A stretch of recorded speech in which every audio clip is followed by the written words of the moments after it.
Sir 2029 ఎన్నికల గురించి మాట్లాడుతున్నారు. అది కాసేపు పక్కన పెడితే అంతకంటే ముందు లోకల్ బాడీ ఎలక్షన్స్ వస్తాయి. ప్రతిపక్ష పార్టీలు ఏంటంటే టీడీపీ లేకపోతే జనసేన 2 కలిసి ఉంటే వాళ్ళని ఓడించడం కష్టం అని చెప్పి ఇప్పటికే 2 పార్టీల మధ్యన కొంచెం గ్యాప్ క్రియేట్ చేయడానికి ట్రై చేస్తున్నారు.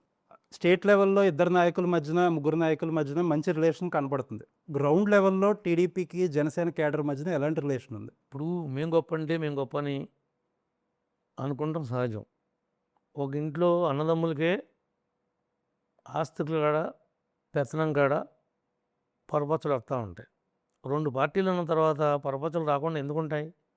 వచ్చినా సరే నాయకుల యొక్క నిర్ణయం ప్రకారం, పార్టీ యొక్క సిద్ధాంతం ప్రకారం మాకు ఇష్టం ఉన్నా లేకపోయినా కలిసి ప్రయాణం చేయాల్సిందే. ఇటు తెలుగుదేశం పార్టీ అయినా, అటు జనసేన అయినా, బీజేపీ అయినా.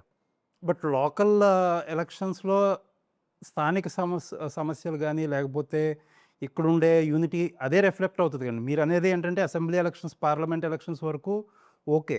లోకల్ ఎలక్షన్స్ ఎందుకంటే ఈ ఫలితాలు ఎంతో కొంత ప్రభావం మెయిన్ ఎలక్షన్స్ మీద కూడా పడతాయి. మా దగ్గర అంటే నా దగ్గర దెందులూరులో అయితే మీరు అనుకున్నటువంటి పరిస్థితి లేదు. మేము జనసేనని కలుపుకొని, బీజేపీని కలుపుకొని వాళ్ళకి ఏమేం కావాలో వాళ్ళకున్న బలాన్ని బట్టి, వాళ్ళకున్నటువంటి బలహీనతను బట్టి మేము కూర్చొని మేము సెట్ చేసుకుని మేము ఎదురుగా నిలబెచ్చగలం. మా దగ్గర ఏమి ఆ లోపం కానీ ఆ లోటు కానీ రాదు.